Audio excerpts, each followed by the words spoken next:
Gustong-gusto po nating lahat ng mga tao na tayo ay mapagpala ng Diyos. Maraming mga nagsasakripisyo para mapagpala. Merong mga dinadaan sa mga pagbibigay para sila'y mapagpala. Ano nga ba ang maraming at mabisang paraan? Sa physics po ay may tinatawag na law of impenetrability. It means only one thing can occupy one place at one time.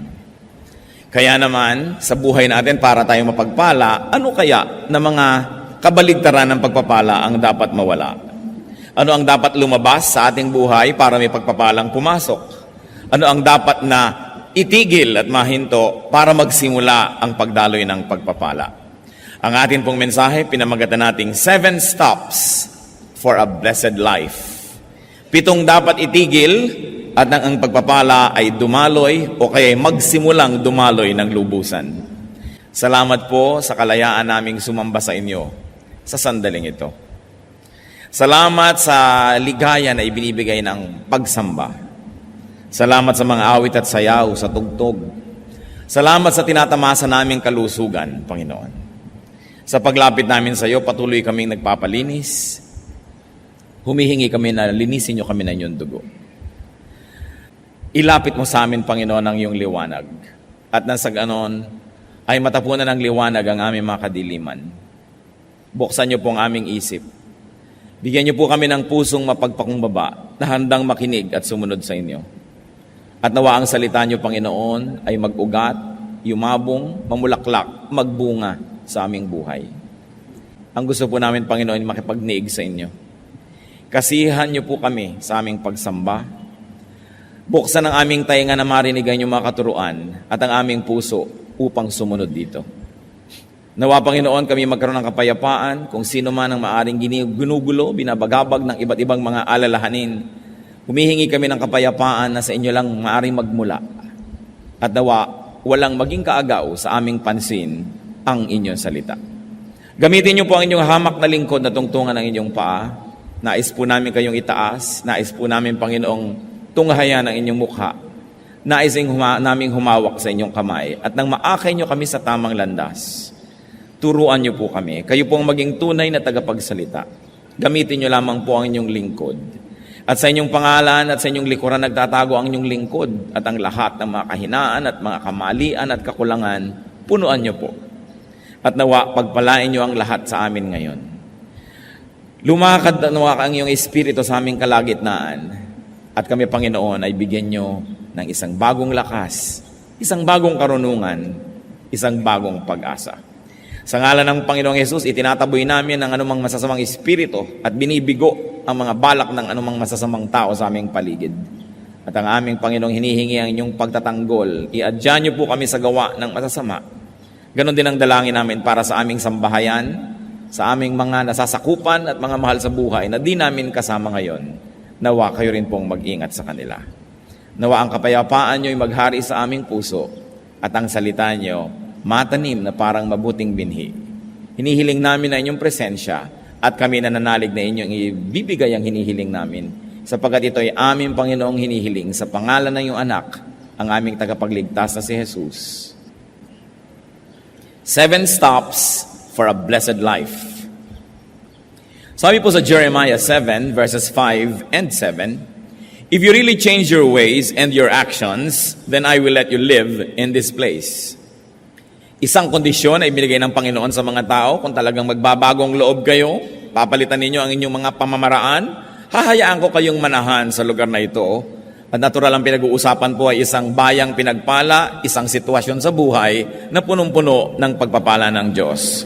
Kaya sabi niya, "If you change your ways, I will bless you."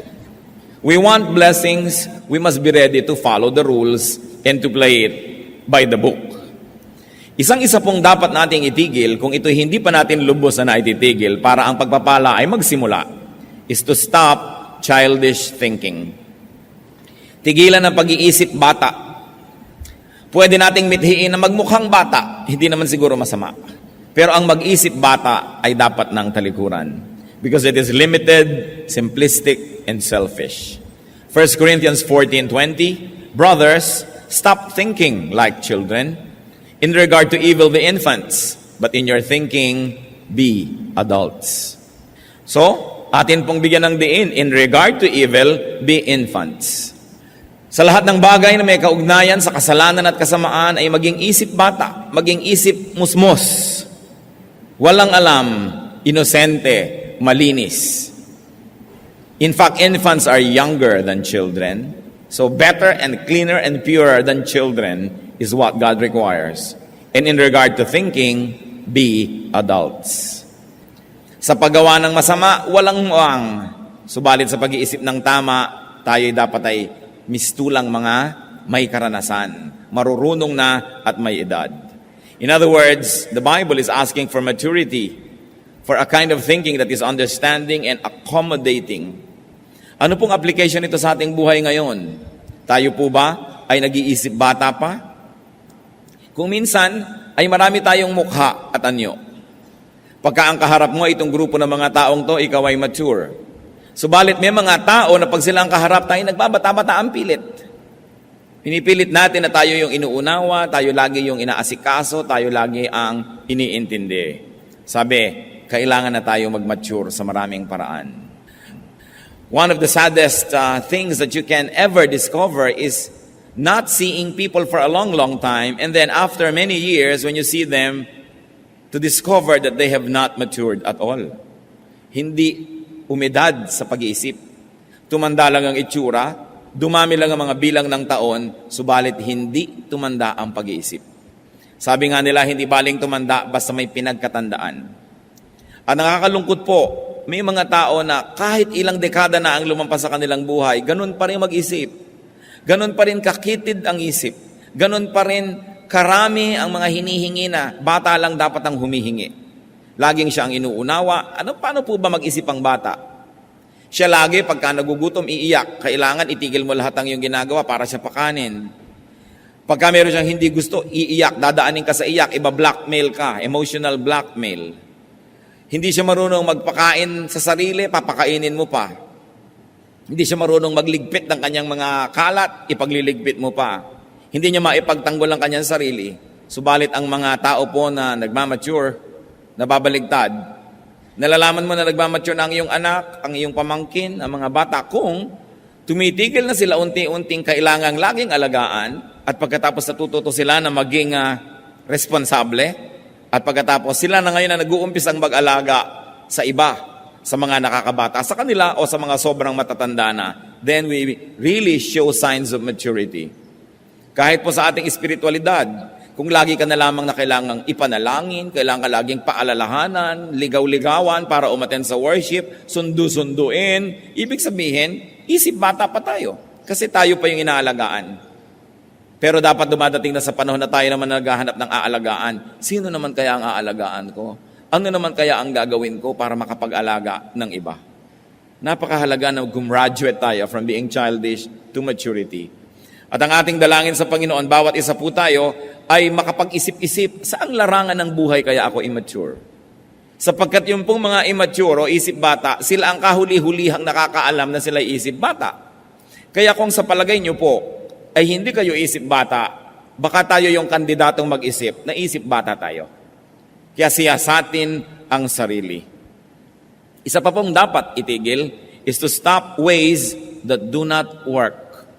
Tigilan ng ating mga pamamaraan na talagang nagasgas na pero hindi naman tumatalab. May mga pamamaraan tayo ng pakikitungo sa ating magulang, hindi naman tumatalab. Ganon din pakikitungo sa asawa, sa anak. Mga pamamaraan at ng pamumuhay, pero wala namang epekto. Hindi naman nagbubunga ng mga gusto natin. Dapat nating palitan yan. Sa 1 Timothy 5:23, ano po ang payo ni Paul kay Timothy? Stop drinking only water and use a little wine because of your stomach and your frequent illnesses. Baka naman yung mahilig sa inyo maglasing, biglang ito ngayon ang inyong favorite verse. Hindi naman paglalasing ito, yung wine, yung table wine, nakasabay sa pagkain. Yung wine na ininom din ng Panginoon doon sa Lord's Supper. Hindi nakalalasing na inumin, kundi kasabay ng pagkain, lalong-lalo na doon sa Mediterranean area. Sabi ni Paul, alam mo na yung kaiinom mo lang ng tubig ay hindi tumatalab, yung sakit ng tiyan mo ay hindi gumagaling, ay tigilan mo ang pag-inom lang niyan at uminom ka ng kaunting wine at nang sa gayon ay gumaling ang iyong karamdaman. Sapagkat alam niyo naman nung araw, ang mga tubig ay galing sa mga balon, galing sa kung saan-saan, maaaring may dalang sakit. At dahil itong mga misyonary ay kung saan-saan umiinom, kung saan-saan nakakarating, maaaring kung ano-anong mga karamdaman ang natatanggap nitong katawan ni Timothy. Kaya sabi ni Paul, huwag na muna yan ang iyong inumin because obviously it doesn't work. Bagamat ang pinag-uusapan po dito is a purely medical issue, maaari tayong kumuha ng inspirasyon sa verse na ito para sabihin, ano ba ang mga iniinom kong dito matalab? Ano ba ang ginagawa ko sa buhay na hindi naman nagbubunga ng kanais-nais? Tumatala ba ang mga pagdadabog ko? Tumatala ba yung isang linggo kong hindi kakausapin ng asawa ko o lalo lang nainis, lalo lang kami nag-away? Tumatala ba ang aking psychology na ginagamit sa aking anak o baka hindi naman? Epektibo ba ang aking paraan? Sa kakuriputan ko ba, sa kadamutan at sa katinoan, yumaman na ako? Lumuwag na ba ang aking buhay o hindi naman? Baka kailangan palitan na yung paraan na yan. Kasi yung iba sa sobrang nilang kakuriputan, sa sobrang pag-iingat sa sarili at paglalaan sa kinabukasan, wala't wala rin naman, wala pang kaibigan, wala pang nagmamahal. At kung biglang nanigas at namatay, walang dadampot para man lang maglibing. So, epektibo ba ang ating paraan? Kung tayo po yung mga panganay na anak, epektibo ba ang paraan natin ng pagdodomina sa ating mga kapatid o lampas na kayo ng 20, 30 years old? Abay, tama na yan. Kasi kung kayo ay 18 at ang kapatid nyo ay 10, dapat lang na leader kayo kasi ang dami nyong alam na di niya alam. Pero kung 28 na kayo at siya ay 20, konti na lang ang alam nyo na di niya alam. At kung 38 na kayo at siya ay 30, pareho na lang kayo ng alam.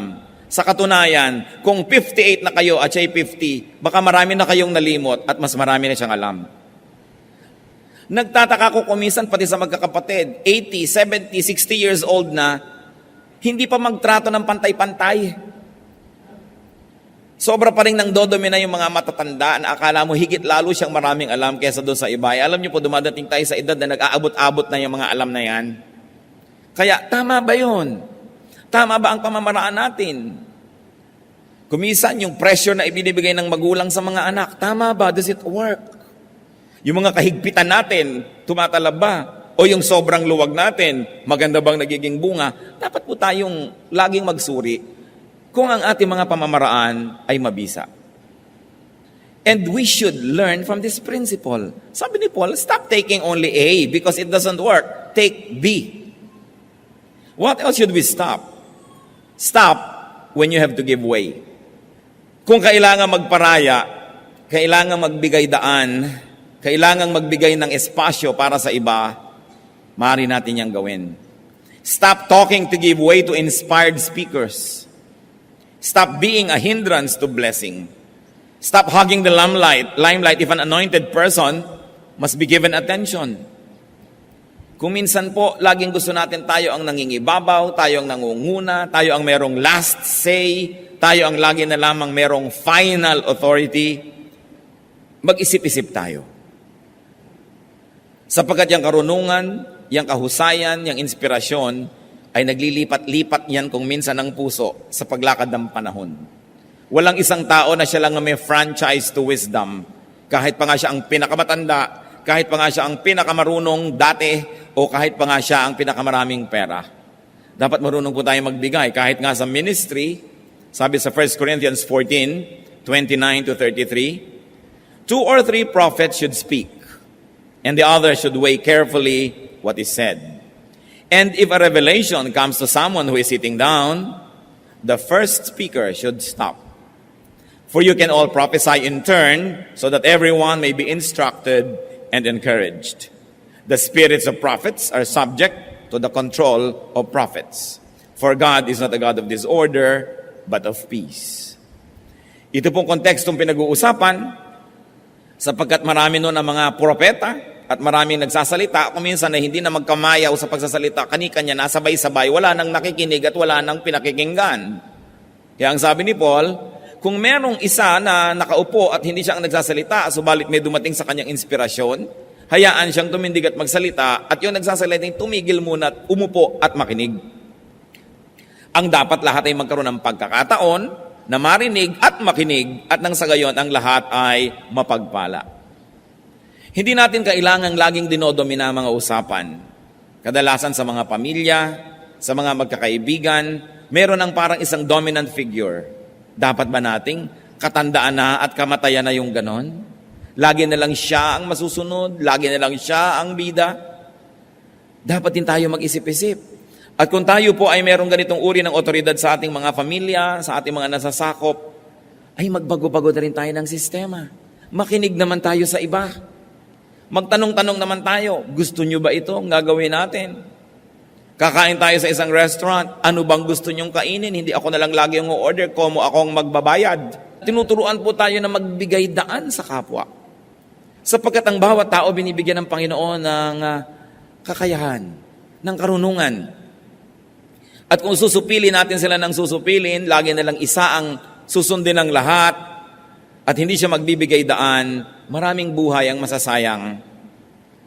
Nabuhay, namatay, hindi man lang narinig ang tinig, hindi man lang nakapag-ambag ng karunungan, o kaya hindi man lang napagbigyan. And that is very unkind to do, not to give way to people. Kaya kung sino man po ang may positions of authority, positions of prominence, we've got to think about these things. Magbibigay-bigay naman ako. Hindi laging ako na lang. At pag nangyayari po ang maituturing sa biglang tingin na maliliit na bagay na ito, doon lamang natin makikita ang Espiritu ng Diyos na kumikilo sa ating buhay. Na yung pala, ang tunay na kadakilaan ay yung pagpaparaya. Na ang tunay na tayog ng isang pagkatao ay yung pagbibigay daan sa iba. Hindi laging tayo ng tayo. Kahit kung minsan sa magnobyo, kung nakagawian na laging si babae ang nasusunod, tau-tauhan na lang yung lalaki. O kaya yung lalaki ang nasusunod, anino na lang yung babae. Hindi ganyan ang pakikisalamuha at pakikitungo. Kailangan tayong maging makipagkapwa. Kaya napakaganda po ng salitang Tagalog dyan yung makipagkapwa, kapwa, tao. Ano ba yung tao? Yun ang kahulugan ng lahat ng nilikha ng Diyos na mabubuti at maganda sa atin. Hindi tayo hayop, tayo'y tao. At kung ikay nakikipagkapwa tao, yung respetong gusto mong tanggapin ay ibinibigay mo rin sa iba. Kung gusto mong tumatahimik sila pag ikay nagsasalita, ay tumatahimik ka rin pag nagsasalita sila. Kahit mas bata sila, kahit mas mahirap sila, kahit mas mababa ang ranggo, dahil sila ay kapwa tao. Pareho lang tayong may kaluluwa, may damdamin, may espiritu, parehong nilikha ng Diyos, parehong nalulungkot at natutuwa, parehong may mga pangarap at mga hangarin. At kung pagbibigyan po natin ng mga ganyan, lalo tayo halimbawang may mga kapangyarihan, mga amo, ikaw na lang may karapatang magkaroon ng sakit ng ulo. Ikaw na lang may karapatang magkaroon ng mood. Ikaw na lang may karapatan na magpahinga. Kaya nga po yung mga sensitive na mga amo o mga employers, sinasabihan din niya, maski household help o bining. Pag may isang umaga no gumising kang napakasama ng pakiramdam mo o hilo ka o masakit ang ulo mo, sabihin mo. At pagtatrabahuhin pa rin kita. Ganon kaya yon? Di sabihin mo para makagawa kami ng paraan. Kung kailangan mong humiga maghapon, paminsan-minsang nangyayari, kailangan binibigyan natin ng pagkakataong maging kapwa-tao, yung tao. Kasi lalo sa atin po, napakahirap sa ating mga household staff. Hindi na sila makadaing. Maliban na lang siyempre nangingisay at naninigas na talagang emergency case na, yun, malalaman na ng employer. Pero kung basta medyo may konting nararamdaman, medyo nahihilo-hilo, malay pa ba natin, natatanong ba natin? Magbibigay daan tayo. Hindi laging tayo lang. Kung sa sanlibutan ay nangyayari ang ganyan, hindi marapat mangyari sa mga anak ng Diyos. Because we are a royal priesthood, a holy nation, a people who belong to God. Na dapat nakikita hanggang sa mumunti nating pakikitungo sa ating kapwa, yung tayog ng salita ng Diyos. Meron pa pong isang dapat tigilan, stop judging others. Tumigil tayo ng paghuhukom at paghuhusga sa kapwa, lalong-lalo at kakaiba ng ating paniniwala ang paniniwala nila, kakaiba ng ating mga pananaw at paninindigan ang sa kanila, dapat tigilan natin ang pagsabing mali sila at tayo lang ang tama. Dapat nating tigilan ang pagsabi sa mga taong Sila ay naliligaw dahil lamang hindi landas natin ang kanilang sinusunod. Romans 14 verses 1 to 13, ito po tungkol sa paghuhusga ng mga Kristiyano sa kapwa Kristiyano sa mga issues ng buhay. Accept him whose faith is weak, without passing judgment on disputable matters. One man's faith allows him to eat everything, but another man whose faith is weak eats only vegetables. The man who eats everything must not look down on him who does not, and the man who does not eat everything must not condemn the man who does, for God has accepted him. Who are you to judge someone else's servant? To his own master he stands or falls, and he will stand, for the Lord is able to make him stand. Ano pong unang binabanggit dito? Kasi meron noon mga tao na Hudyo ang kanilang pagiging background. Pagkatapos meron naman ng mga Gentiles na naging Kristiyano. Alam niyo po yung mga Hudyo, maraming di kinakain. Ngayon, yung mga Gentiles, lahat ng gumagapang, lumilipad, tumatakbo, lumalangoy, kinakain. So, i-judge naman ng mga Gentiles yung mga Hudyo. Ang arte-arte nyo naman.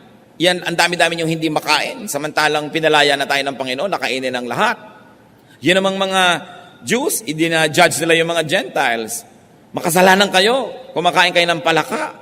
Kumakain kayo ng mga hito, kumakain kayo ng burong talangka, etc., etc., at sila ay nagsisiraan. At sabi ni Paul, huwag kayong ganyan. Kung ang gusto mo lang kainin ay gulay, gusto mo vegetarian ka, di vegetarian ka, pero huwag mong husgahan yung kumakain ng mga lumilipad na insekto. At ikaw naman, kumakain ka ng dinosaur, huwag mong pintasan yung gulay lang ang kinakain. Sabi, kanya tayong konsyensya, tumaharap tayo sa Diyos tungkol dyan. One man considers one day more sacred than another. Another man considers every day alike. Each one should be fully convinced in his own mind. So meron namang sobrang legalista kung kailan ang Sabat.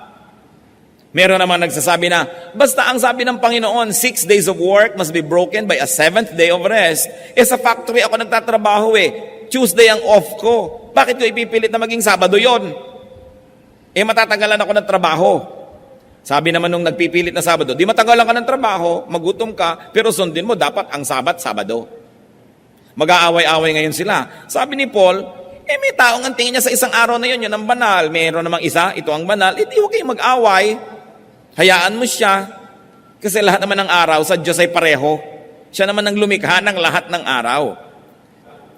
At ang itinuturo po ng Biblia, on the 7th day you will rest. 6 days you shall labor, and on the 7th you rest. Mahalaga ba kung saan tumama yung 7? O ang mas mahalagay, pinagpapahinga ka ng Diyos na walang 7 araw na tuloy-tuloy na pagtatrabaho. Magpapahinga ka. Kaya po, ito'y pinag-aawayan ng maraming tao maging hanggang ngayon. Nalilimot nila itong sinasabi ni Paul dito na, huwag kayong manghusga. Kung sa kanya yun ang banal, di yun ang banal. He who regards one day as special does so to the Lord. He who eats meat eats to the Lord, for he gives thanks to God. And he who abstains does so to the Lord and gives thanks to God. For none of us lives to himself alone, and none of us dies to himself alone. If we live to the Lord. And if we die to the Lord. So whether we live or die, we belong to the Lord. For this very reason, Christ died and returned to life, so that he might be the Lord of both the dead and the living. Then you, why do you judge your brother? Or why do you look down on your brother?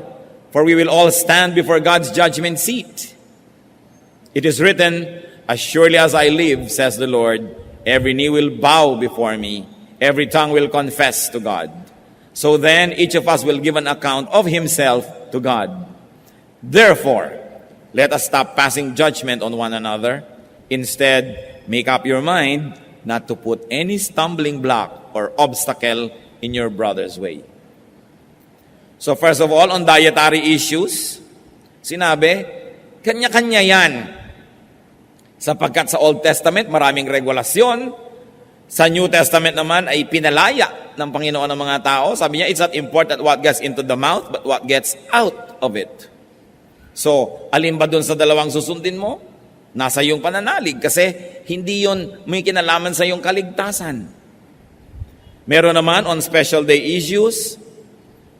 Meron mga Kristiyano, aawayin yung mga gustong magsabit ng parol pag Pasko.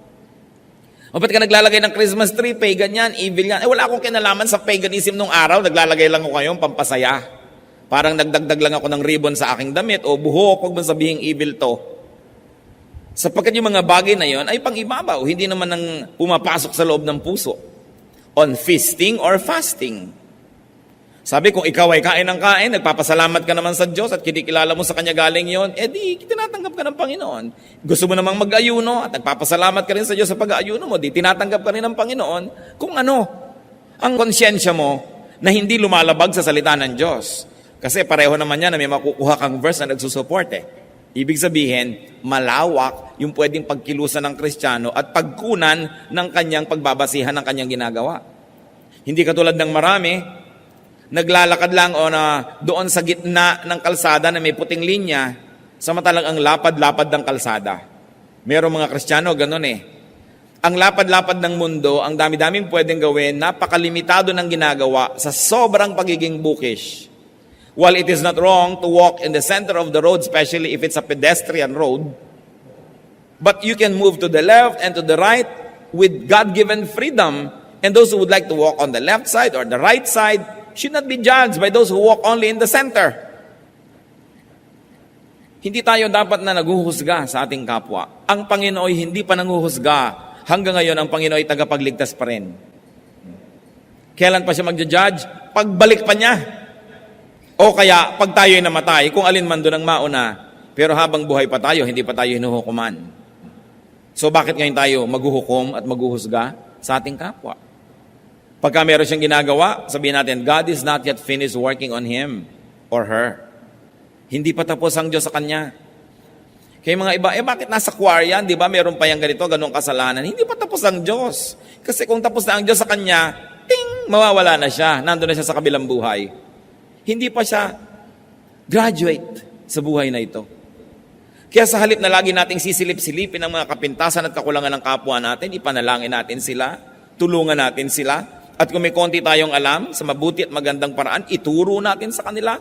Pero para husgahan sila dahil mas marami tayong alam, hindi yan ang dahilan kaya binibigyan tayo ng karunungan ng Diyos. Binibigyan tayo ng karunungan para higit tayong maging mahinahon, maunawain, matulungin, hindi para maging mapagmataas. Napakahalaga na hindi madapa ang kapwa dahil na-o-offend sila sa atin, nasisiraan ang loob dahil sa ating mga panghuhusga. We should stop measuring people only by our standards. Katulad din ng sinigang. Matabang ang sinigang mo. Sa ganyan ako magsigang Yan ang sinigang ko. Hindi yung ito ang sinigang dapat, ito dapat ang lasa ng ganito. Kasi kanya-kanyang pangluluto, kanya-kanyang nahiligan. Hindi naman moral issue yan para pagtalunan. Kaya dapat marunong din po tayong magbigay ng daan sa ating kapwa. Ba't natin pinag-uusapan ng ganito mga bagay? Sapagkat itong mga bagay na ito ang napapabayaan ng maraming Kristiyano. Sa ulo ang lahat ng Ten Commandments, ang lahat ng doktrina sa buhay, pero sa ganitong mga bagay, tayo nadadapa at nagkukulang. Ano pang dapat nating tigilan para ang buhay natin ay mapagpala? Stop grumbling. God has constantly taught against grumbling. Yung reklamo ng reklamo, katsang ng katsang, maraming comment, hindi na siya masaya, magre-reklamo pa para lumungkot din ang kapwa na sana'y masaya na, napalungkot pa niya. Laging maraming mga puna, maraming pintas. Dapat na itong itigil. Alam niyo kung bakit ko ito pinagdidiinan? Kasi 99% ng mga Kristiyano guilty pa dito.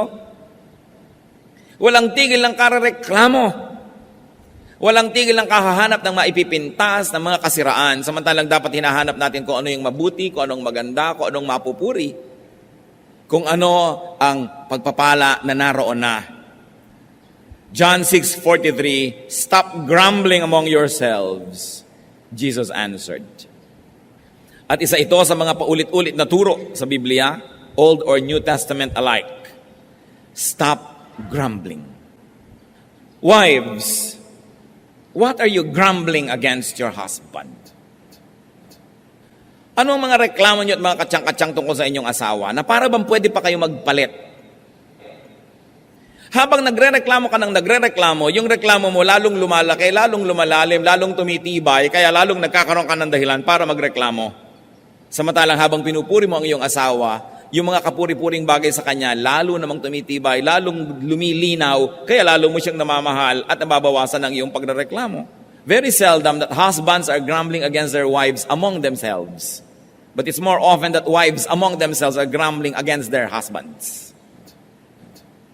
Kaya napaka-importante na mabae ka man o lalaki, husband or wife, anak ka, grumbling against your parents, at hindi ka maghanap ng maipupuri at maipagpapasalamat. Stop grumbling.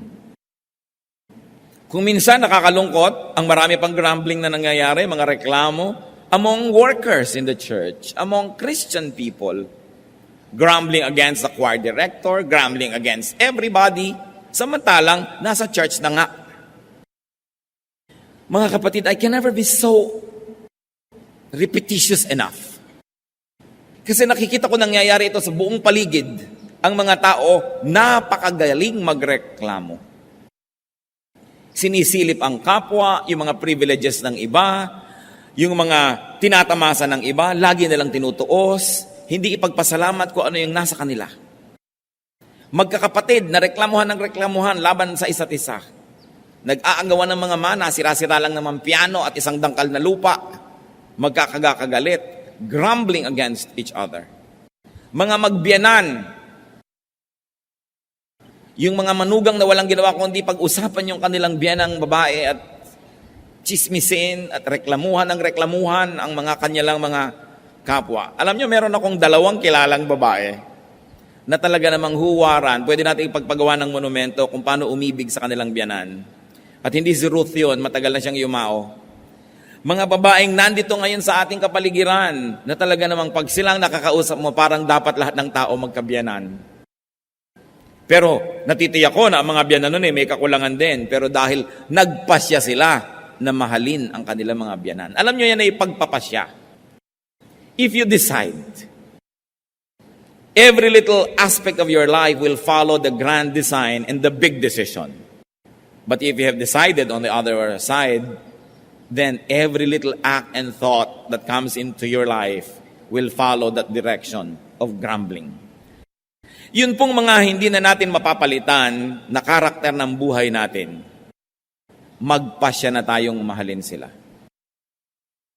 Sapagkat pag pinagpasyahan natin yan, madali nang sumunod ang maliliit na detalye ng ating buhay. Kung meron naman po tayong mga valid complaints, talagang dapat, anong dapat gawin? Di pag-usapan. At kung talagang humahanap po tayo ng solusyon sa ating mga reklamo, hindi natin sinasabi ang reklamo natin kung kani-kanino. Pumupunta tayo doon sa tao na itinuturing nating pinagmumulan ng suliranin at tayo ay sa mahinahon na paraan humahanap ng solusyon. Kasama sila. So you don't talk about people, but you talk with these people. Then something positive will happen. Pwede po bang tandaan natin itong mabuti? Kasi nakakamalat na tong topic na to eh. Yung stop grumbling, yung stop talking about people but talk with people with whom you have a problem para malutas. Because when you talk about people, the problem will never be solved. And because walls have ears and potatoes have eyes, even corn has ears. Anong mangyayari? Makakarating sa pinag-uusapan nyo yung balita. Magsasalita din siya, makakarating sa inyo, lumala na ng lumala, samantalang hindi naman kayo nag-uusap. Ito isa na nating palitan na paraan. Napakalaki ng bigat na mawawala sa pasanin ng tao. Kung matututo na lang tayo na kausapin yung taong sa palagay natin ay may kinalaman sa suliranin, pero huwag siyang pag-usap-usapan. There's always a proper forum for everything. At dapat may kaayusan. 1 Corinthians 14:40, but everything should be done in a fitting and orderly way. May isa pa pong dapat tayong tigilan. Stop doubting. Faith is everything. John 20:27. Then he said to Thomas, this is the Lord saying to Thomas, Put your finger here. See my hands. Reach out your hand and put it into my side. Stop doubting and believe.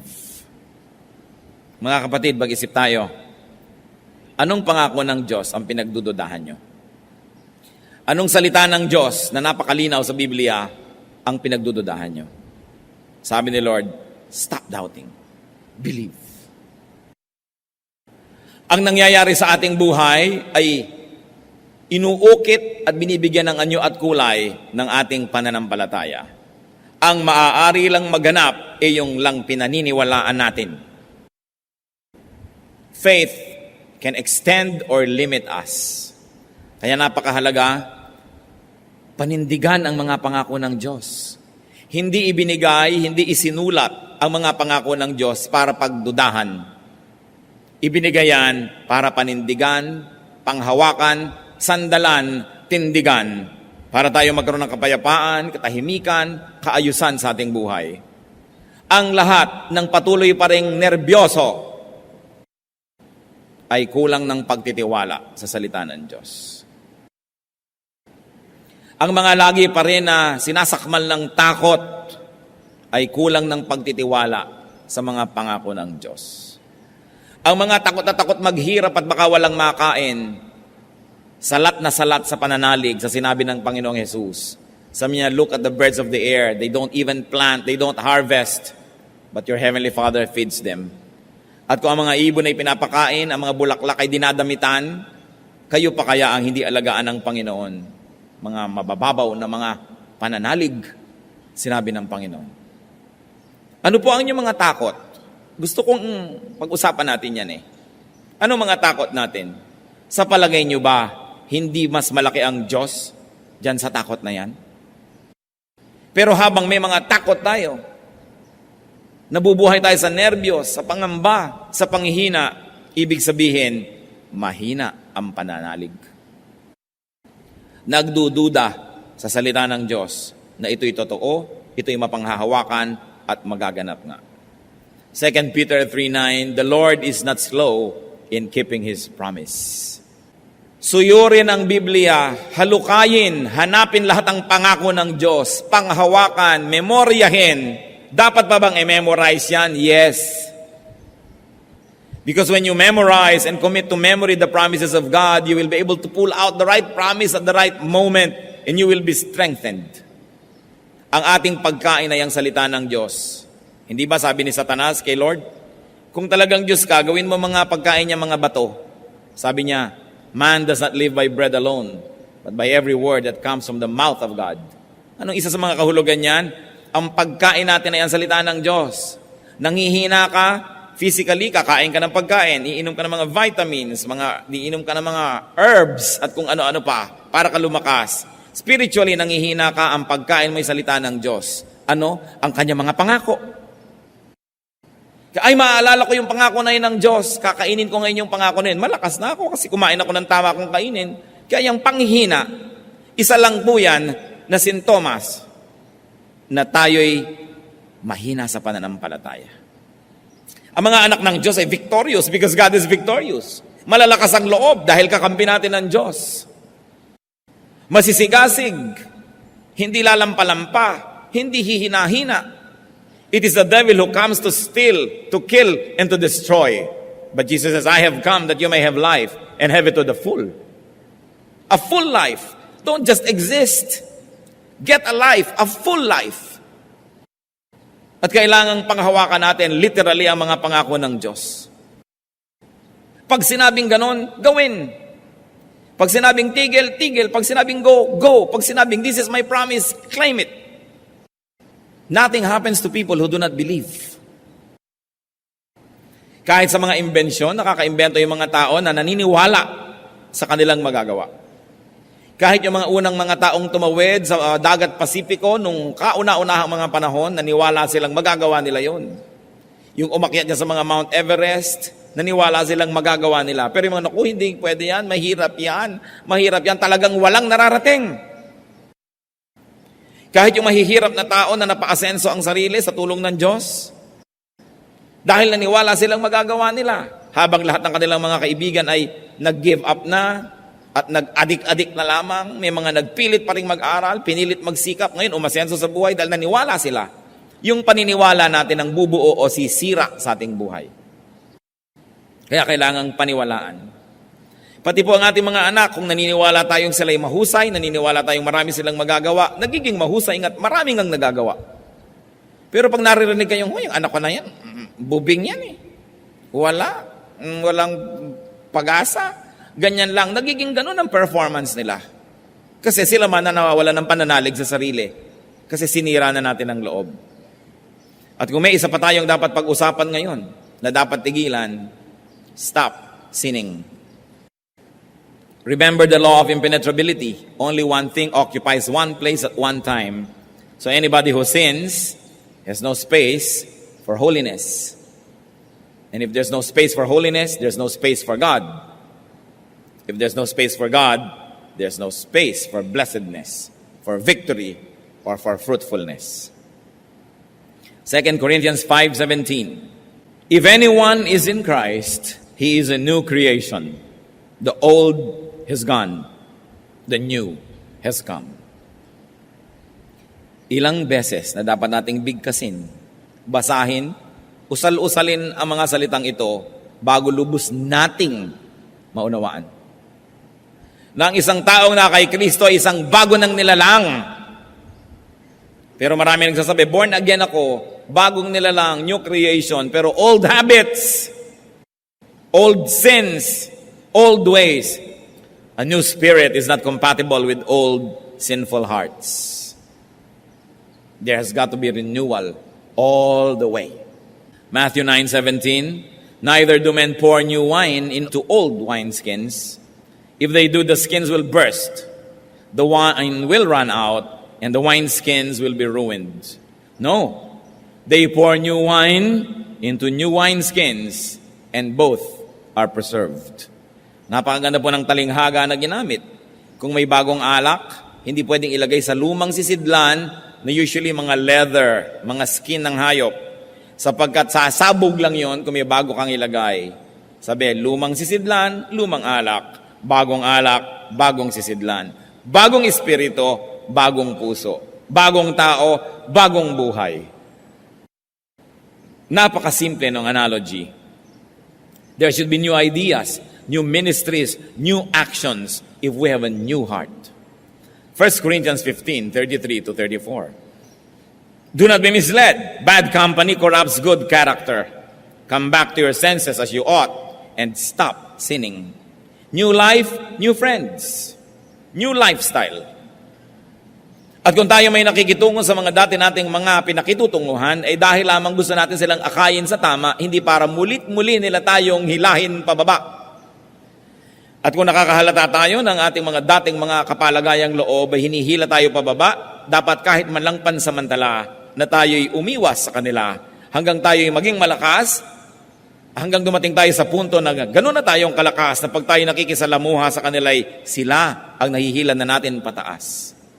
Pero hindi maaari na umasa tayo na magkaroon ng bagong buhay, pero lahat ng mga luma nating mga pakikitungo na may kasamaan, kamalian at kasalanan ay ipagpatuloy pa. Meron pa nga nakikiusap sa akin, Pastor, pwede po ba tayo mag-Bible study sa aming bahay? Saang bahay? Sa bahay po namin ni ganon. Panginoon kong Diyos, ikaapat mo ng asawa yan. At buhay pa yung 1, 2, 3. Ngayon, gusto mo mag-Bible study tayo sa bahay nyo. E di para ko na ngayong in-recognize itong relasyon na ito. Gusto mo pala mag-Bible study, tanggalin mo muna sa buhay mo yung 2, 3, 4. At mag-ayus-ayusin mong yung buhay. Kasi oras na nakasanayan na yon, hindi na mahapdi, hindi na masakit. Ang kasalanan na inaalagaan ay wala ng kirot. At katunayan yan, pag nakasanayan ng kasalanan, pag tinatanggal mo, dun pa ngayon makirot. Pero parang isang bulok ng ngipin, ayaw mong ipabunot sa dentista dahil masakit ang pagbunot. Kaya pagtsatsagaan mo na lang na buong buhay, sumasakit-sakit. Sa buhay po natin, kuminsan kailangan ng drastic surgical procedures. Merong dapat pinuputol.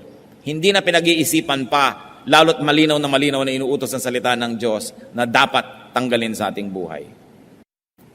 Kaya nga po yung isang taong pinagaling ng Panginoon, nung makita niya muli doon sa may templo, sa John 5:14, later Jesus found him at the temple and said to him, "See, you are well again. Stop sinning, or something worse may happen to you." Para po tayo tulad ng taong ito, may sakit, may karamdaman, pinagaling na ni Jesus. Sabi niya, aba, magaling ka na pala, ha? Di ba't pinagaling kita? Opo. Sabi ni Lord, tigil-tigil na ang mga kasalanan, ang pagkakasala, dahil maaring may mas masahol pang mangyari sa iyo kaysa nung bago kita pinagaling. Stop sinning, or something worse may happen to you. That is from the mouth of the Lord. At sa palagay nyo, ito'y isinulat sa Biblia para lang tingnan natin as history. No, this is current events. Because this is universal message. It's telling us, stop sinning, or something worse may happen to you. So do not just wish and pray for blessedness. Take concrete steps. Stop childish thinking. Stop ways that do not work. Stop to give way to others. Stop judging others. Stop grumbling. Stop doubting. And very importantly, stop sinning. And when we stop these things, we begin to go for glory. Because only one thing occupies one place at one time. Unless you stop doing wrong, you cannot begin doing right. Heavenly Father, thank you for your reminders. Salamat sa kabutihan nyo. Salamat sa mga paalala. Dalangin namin, ito man lang 7 na pinag-usapan, huwag mawala sa aming alaala. Maipamuhay namin. At Panginoon, kami po'y pumuposisyon doon sa daanan ng iyong pagpapala. Sa pagsunod namin sa iyong mga salita, isinasahod namin ang aming mga kamay para tumanggap ng iyong mga pagpapala. Nawa ay dinggin mo ito. At nawa ang pagbabago'y makita mo sa amin at nang sa gayon, batupad ang mga mabubuti mong hangarin sa amin. Mga kapatid, panandalian tayong magbulay-bulay. Kung alin man sa 7 ang dapat bigyan ng madiin na pag-iisip, mag-isip-isip. Humingi ng kapangyarihan sa Diyos na siya'y ating masunod. At nawa magkaroon tayo ng tunay na isang buhay na punong-puno ng pagpapala.